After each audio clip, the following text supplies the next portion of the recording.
Welcome to the Romance of the Three Kingdoms podcast. This is episode 74. Last time, we left off with Cao Cao riding high after defeating Ma Chao and pacifying Liang province, which lay in the northwestern part of the empire. As a result of his triumph, Cao Cao's prestige skyrocketed. Word of his victory soon trickled into the region of Hanzhong and was greatly distressing to the guy running that region, the governor of Hanning, a man named Zhang Lu. We haven't talked about the region of Hanzhong previously in the novel, so let's talk about it now. This area lay to the south of Liang province and to the north of Yi province. The guy who runs things in this region, Zhang Lu, inherited his power from his father and grandfather. His grandfather was something of a swindler. He forged books of Taoist teachings in the Swan Call Hills in the Riverlands. No one ever got wise to his scheme, though, and in fact, he gained quite a reputation. After he died, his son followed in his footsteps. People who wanted to study Taoism under him had to donate 5 pecks of rice, and a peck is equal to about 9 quarts. This price of admission earned him the nickname the Rice Rebel. After the Rice Rebel died, his son, Zhang Lu, took over and gave himself the grandiose title of Lord Preceptor. And his followers were known as the Ghost Squad, which sounds like a Ghostbusters ripoff. Captains in this Ghost Squad were known as libationers, and those commanding large numbers of followers were dubbed head libationers. Ironically, for a sect that started out as a scam, its main concern was sincerity. Neither lying nor deception was condoned. They also had a rather peculiar way of treating illnesses. Anyone who was sick would be placed in a secluded room where they were to reflect upon their mistakes and make a confession. After that, everyone would pray for the patient under the direction of a libationer. The sick man's full name was written out, his penance explained, and then 3 copies of his petition to the 3 realms were made.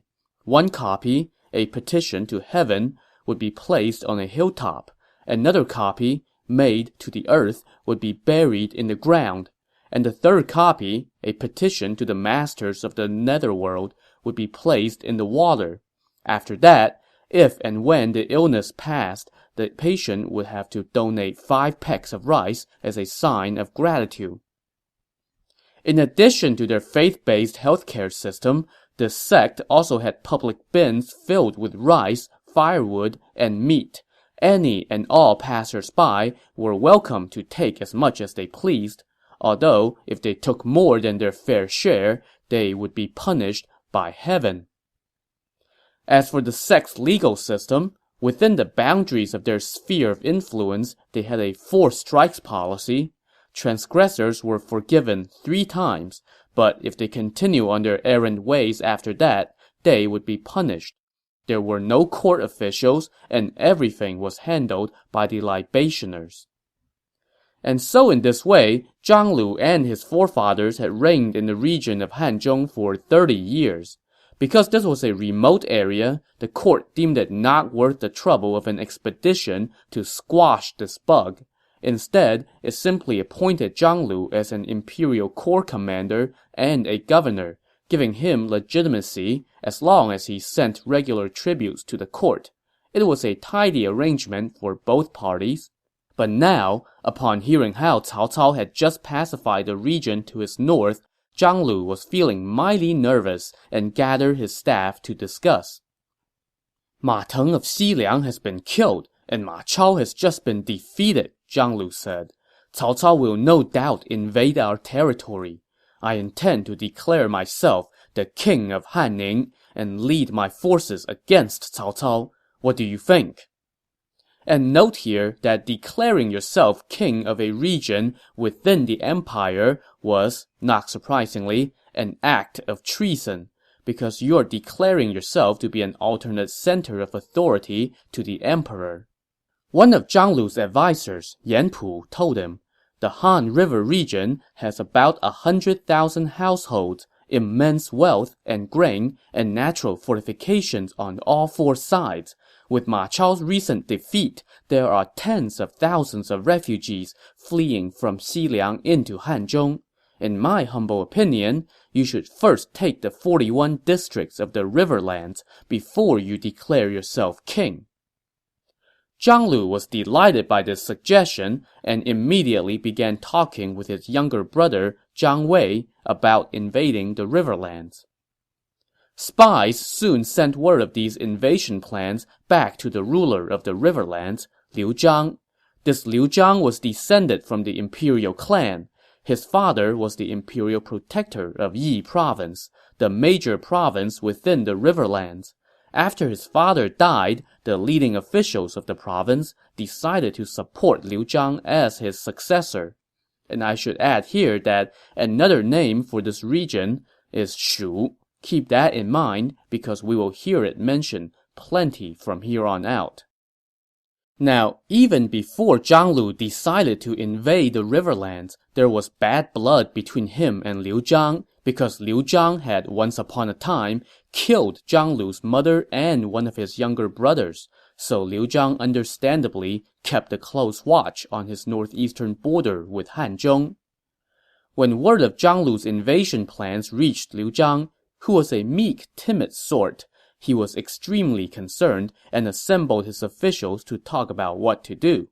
At this meeting, one man stepped forward boldly and said, "My lord, rest easy. I may be untalented, but with just a few words, I can see to it that Zhang Lu would not dare to set his sights on the riverlands." The man who spoke up was named Zhang Song, the lieutenant inspector of Yi province. He was a most unusual-looking man. He had an angular brow and a tapered head. His nose was flat, and his teeth were protruding. Oh, and he stood less than 5 feet tall, but his voice reverberated like a bronze bell. "What great idea do you have, sir, that can mitigate this threat?" Liu Zhang asked. "I have heard that Cao Cao has swept clean the heartlands, exterminating Lu Bu, Yuan Shao, and Yuan Shu," Zhang Song answered. "He has also recently defeated Ma Chao and is unmatched in the realm. Your lordship may prepare tribute, and I will personally go to Xuchang to persuade Cao Cao to attack Hanzhong. That would leave Zhang Lu with little time to even think about making a move on the territory of Shu." Liu Zhang quite liked this idea, so he prepared some fine swag and dispatched Zhang Song as envoy. But, unbeknownst to Liu Zhang, Zhang Song also took something else with him, a map of the geography of the riverlands. Now why would he take that with him on this trip? Stay tuned. Zhang Song set off with a few riders and headed toward Xuchang. Word of his journey quickly trickled into Jing province, where Zhuge Liang quickly dispatched spies to Xuchang to keep him abreast of the developments. Once Zhang Song arrived in Xuchang and settled into the guest house, he went to the prime minister's residence every day to request an audience with Cao Cao. So apparently, since defeating Ma Chao, Cao Cao had been feeling mighty full of himself, and he's spending his days feasting and rarely left his residence, preferring to work from home instead. I guess he felt he's earned it. Zhang Song waited 3 days before being able to just get his name announced. Even then, he had to bribe the attendants before they would lead him in to see Cao Cao, who was sitting in the main hall. After Zhang Song bowed, Cao Cao asked him, "Your master, Liu Zhang, has not sent tribute to court for years. Why?" "The journey to the capital is difficult and plagued by bandits and rebels, preventing us from coming," Zhang Song answered. "I have swept clean the heartlands. How can there be any rebels?" Cao Cao said derisively. "There's Sun Quan in the south, Zhang Lu in the north, and Liu Bei in the west. They command at least more than 100,000 armed troops. How can you say the land is pacified?" Well, Cao Cao was already a little put off by Zhang Song's appearance, and now these blunt words did not help things at all. So Cao Cao flicked his sleeve, got up, and went into his private quarters. The attendant scolded Zhang Song. "You are an envoy. How can you be so ignorant of the proper ceremonies and give such offense? Lucky for you that His Excellency did not punish you on account of you coming all this way. You should leave at once." "We from the Riverlands are not flatterers," Zhang Song said with a laugh. Just then, someone shouted, "So you from the Riverlands speak no flattery. Do you think that we in the Heartlands do?" Zhang Song looked and saw that the man who had spoken had thin eyebrows, narrow eyes, a light face, and fine features. Zhang Song asked for his name and learned that he was Yang Xiu. This Yang Xiu was the son of the former Grand Commandant, and he is currently serving as first secretary to the prime minister. He was learned, skilled with words, and smarter than the average bear. Zhang Song had heard of this Yang Xiu and knew that he was a fine debater, so Zhang Song decided to pick a verbal fight with him to show this guy a thing or two and put him in his place. On the other side, Yang Xiu was not exactly the humble type either. When he heard Zhang Song's sarcastic remark, he invited him to the library to continue their conversation. "The journey from Shu is treacherous. Your trip here must have been hard," Yang Xiu said. "I would walk through fire or boiling water at my master's command," Zhang Song replied. "Please tell me something about life in Shu," Yang Xiu asked. "Shu comprises the districts of the west and goes by the ancient name of Yi Province," Zhang Song told him. "To reach it, you must either sail the difficult Jin River or traverse the formidable Saber Gateway Road. The round trip is divided into 280 stages, spanning 10,000 miles. Roosters crow and dogs bark everywhere, and the people are always on the go. The fields are fertile and the soil productive, and we are plagued by neither flood nor drought. Our state is wealthy, and our people prosperous, and we delight in music and song. Nowhere else in the land could produce such a mountain of goods." After that little message brought to you by the Yi Province Tourism Bureau, Yang Xiu asked, "How are the talents in Shu?" "In civil affairs, in military arts, in medicine, and in divination, we have men as talented as the greatest practitioners of those crafts," Zhang Song replied. "In the various schools of philosophy and religion, we have produced more exemplary men than I can begin to count." "Among those in your master's service, how many more are there like you?" "There are hundreds who are skilled in both civil and martial arts and are wise and courageous. As for untalented men like me, we come by the cartload and by the bushel. There are too many to count." "What is your current position?" "I am filling in as a lieutenant inspector, but I am unqualified," Zhang Song answered. He then turned the question around. "And what position do you occupy, sir?" "I am currently the Prime Minister's first secretary."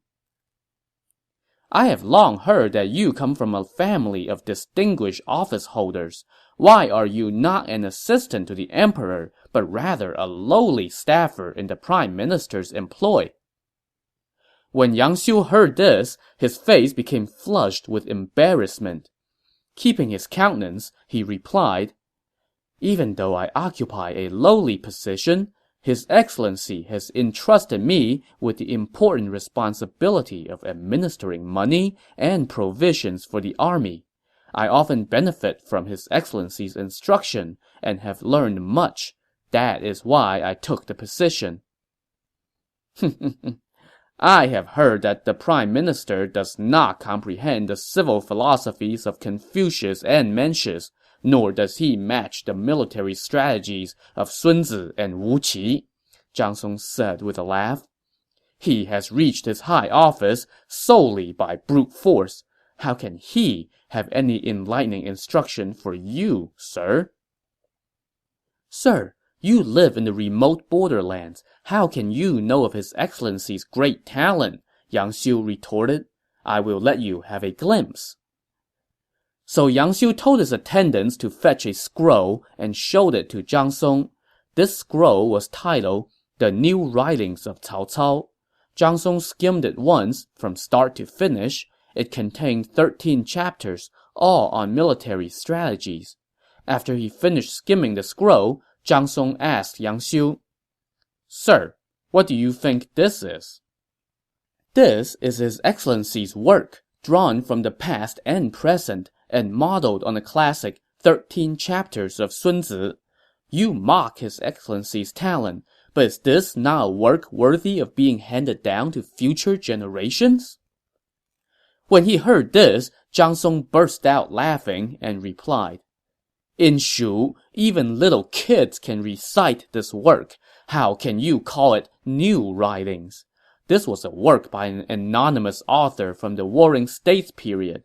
Prime Minister Cao just claimed it as his own, but he can only fool you. This is a private work by the Prime Minister, Yang Xiu protested. Even though it has been made into a volume, it has yet to be publicized. You have gone too far, claiming that even little kids in Shu can recite it.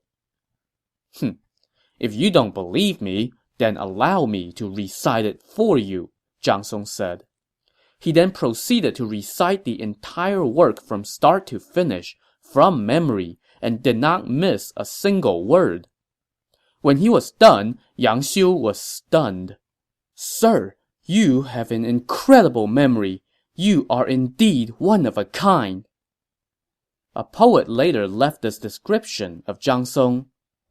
A cranky man, peculiar to describe, pure and upright, but coarse in countenance, whose words pour forth like rapids through the gorge, who mastered pages in a single glance.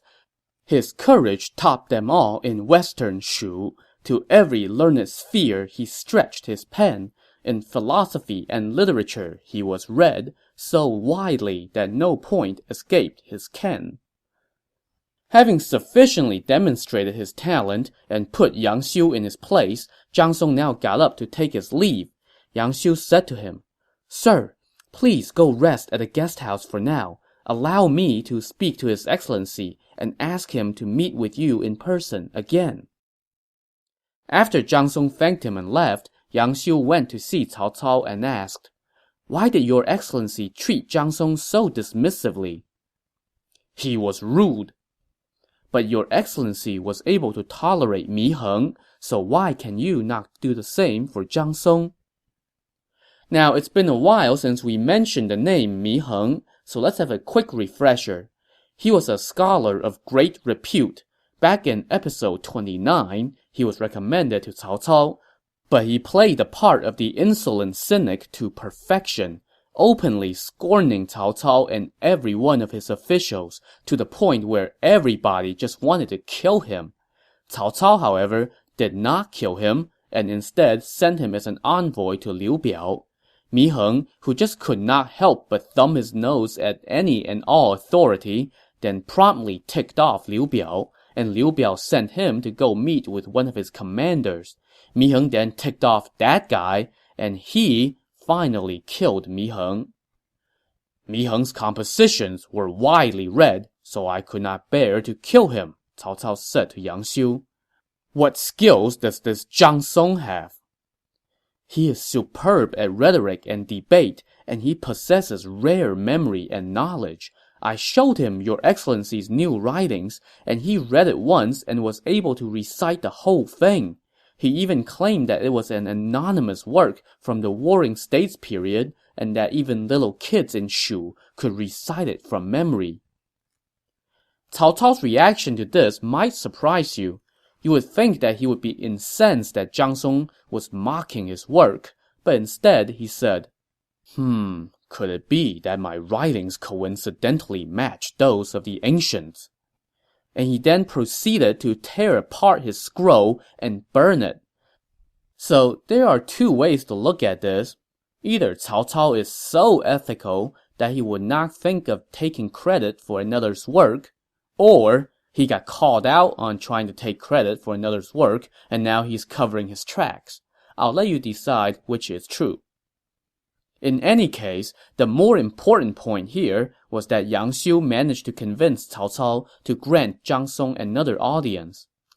I think you should see him and let him witness the magnificence of the imperial court, Yang Xiu suggested.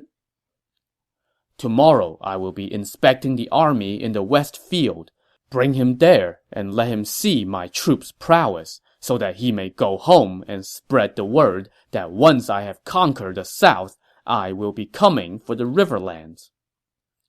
So the next day, Yang Xiu fetched Zhang Song and brought him to the West Field to let him behold the awesome sight that was Cao Cao's army. For this occasion, Cao Cao had rounded up 50,000 of his elite tiger guards. Their helmets and armor gleamed, their robes radiated brilliant colors, gongs and drums resounded to the heavens, and halberds and spears glinted in the sun. Echelons of warriors stretched in 8 directions, and buntings and banners spangled and streamed while men on horses pranced and vaulted against the horizon. Yeah, that's right, Zhang Song. What do you think of Cao Cao now? Well, Zhang Song merely glanced sideways at this 3rd century military parade. After a while, Cao Cao summoned him and asked, while pointing to his troops, "Have you seen such impressive troops in the Riverlands?" "I have not seen such military displays in our land," Zhang Song replied. And Cao Cao was probably just about to gloat, but Zhang Song finished his thought. "We only govern through humanity and justice." At this, Cao Cao's countenance changed from one of satisfaction to one of, let's just say less satisfaction. And we all know by now that if Cao Cao is staring at you with a look of less satisfaction, trouble could not be far behind. Yet, Zhang Song showed no sign of fear, even as Yang Xiu tried like hell to throw him a look to say, "Dude, watch yourself." "I view the vermins of the realm as mere weeds," Cao Cao said, again trying to intimidate Zhang Song. "Wherever my troops go, every time they fight, they win. Whatever town they attack, they sack. Those who obey me live. Those who oppose me die. Are you aware of that?" "Oh yes. Wherever your excellency's army marches, every time it fights, it wins. Every town it attacks, it sacks. I am well aware," Zhang Song replied. So once again, Cao Cao was thinking, yeah, that's right, you best recognize. Except, of course, Zhang Song was once again setting him up for a punchline. "Like when you attacked Lu Bu at Puyang, battled Zhang Xiu at Wancheng, ran into Zhou Yu at Red Cliff, met Guan Yu at Huarong, cut your beard and threw away your cloak at Tong Pass, seized a boat and dodged arrows at the River Wei. Yes, you were truly invincible." So if you knew exactly what Zhang Song was referring to for each of those battles he just named, then gold star for you. But in case you can't remember, here's a refresher. When Cao Cao battled Lu Bu at Puyang, he was ambushed and nearly perished in a fire. When he fought Zhang Xiu at Wancheng, he lost not only a bunch of troops, but also his oldest son, his favorite nephew, and his man-beast warrior Dian Wei. As for when he faced Zhou Yu at Red Cliff and Guan Yu at Huarong, I really hope I don't need to refresh your memory on those two, since if you don't know the significance of Red Cliff, then you probably have not been paying attention to the podcast for the last 4 months. And I hope you still remember the last 2 references, which alluded to Cao Cao's losing battles against Ma Chao, which we just wrapped up a few weeks ago. So in short, Zhang Song had just given Cao Cao the metaphorical middle finger. If he was trying to get Cao Cao angry, well, congratulations, you've succeeded. Cao Cao was angry. And for your good work, you now have a ticked-off Cao Cao ordering the guards to drag you outside and cut off your head. I hope that sense of satisfaction you gained from telling off the prime minister was worth this. At this point, Yang Xiu stepped in and pleaded for Zhang Song's life. Although Zhang Song deserves to die, he has made a difficult journey from Shu to offer tribute. If you execute him, you might lose the support of the people in that distant region. Cao Cao was still fuming, and it was only after another advisor intervened that he backed away from having Zhang Song executed. Instead, he ordered the guards to beat him with sticks and kick him out. Thus unceremoniously dismissed, Zhang Song returned to his guest house, packed up, and left town that night. As he headed back toward the riverlands, Zhang Song thought to himself, I was going to offer the riverlands to Cao Cao, but who knew he would treat me with such contempt? Before I came on this mission, I had bragged in front of my lord Liu Zhang, but now I am returning in disgrace and empty-handed. That will surely make me a butt of jokes in Shu. As he was lamenting how Cao Cao dared to get angry at someone who was repeatedly scorning him, a thought occurred to Zhang Song. I have long heard about the immense humanity and honor of Liu Bei in Jing province. Why don't I take that route back and check him out, and then act accordingly? So Zhang Song and his attendants headed toward the borders of Jing province.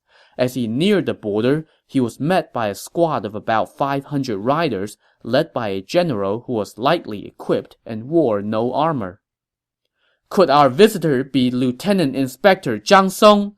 The general asked as he rode forward. Indeed, I am, Zhang Song replied. At this, the general quickly dismounted and said, I am Zhao Yun. I have been waiting for you for a long time.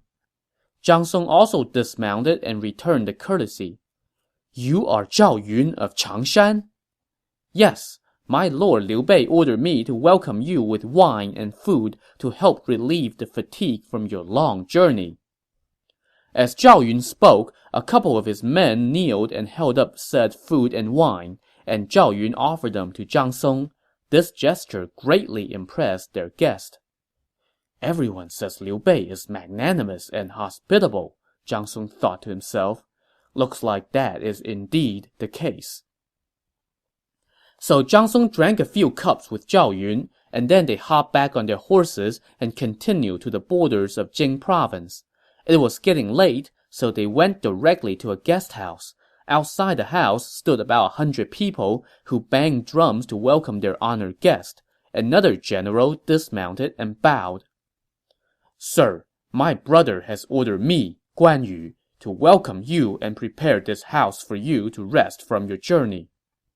So Zhang Song entered the house, accompanied by Guan Yu and Zhao Yun. Shortly after they sat down, a feast commenced. The two generals were very good hosts, urging Zhang Song to enjoy himself. They drank late into the night before retiring. After breakfast the next morning, the group got back on the road. But they had not gone but a mile or so before they were met by another welcome party. This one was led by none other than Liu Bei, who was accompanied by Master Sleeping Dragon and Master Young Phoenix. When Liu Bei saw Zhang Song from a distance, he quickly dismounted and stood in attendance. Zhang Song hurriedly dismounted as well to greet him. Your great name has long been echoing in my ears like thunder, Liu Bei said.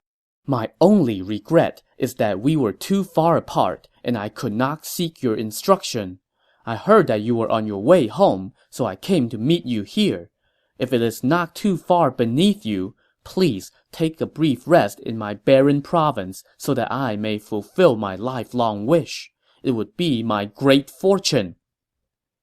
Well, since you put it that way, I guess Zhang Song can take a few hours out of his busy schedule to make time for Liu Bei. So Zhang Song followed Liu Bei and company into the city and went to the main hall of the administrative compound. There, they exchanged the usual courtesies, followed, of course, by the requisite banquet. While they drank, Liu Bei just made small talk and said nothing about the riverlands. After a while, Zhang Song just couldn't take the suspense anymore and tried to steer the conversation that way. Imperial uncle, he asked, aside from Jing province, how many other districts do you control? Zhuge Liang chimed in and answered, Jing province is just on loan from Dongwu, and they keep bugging us to return it. It is only because my lord is Dongwu's son-in-law that he is allowed to temporarily stay here. But Dongwu controls 6 districts in 81 regions. Their people are strong and their state wealthy. How can they thirst for more? Zhang Song said. Master Young Phoenix, aka Pang Tong, now joined in. My master, the imperial uncle, has no land to his name, and yet those greedy traders can all seize territory on power alone. All wise men would decry such an injustice. That was Liu Bei's cue. Good sirs, do not speak thusly, he said. What virtue have I that I would dare to expect more? Not so, Zhang Song objected. Your lordship is a member of the imperial house, and your humanity and honor reach far and wide. It would not be out of line were you to inherit the throne, much less take some land. Sir, you give me far too much credit, Liu Bei answered. So everyone is just kind of beating around the bush here. To see how long it will take for them to actually start speaking plainly, tune in to the next episode of the Romance of the Three Kingdoms podcast. Thanks for listening.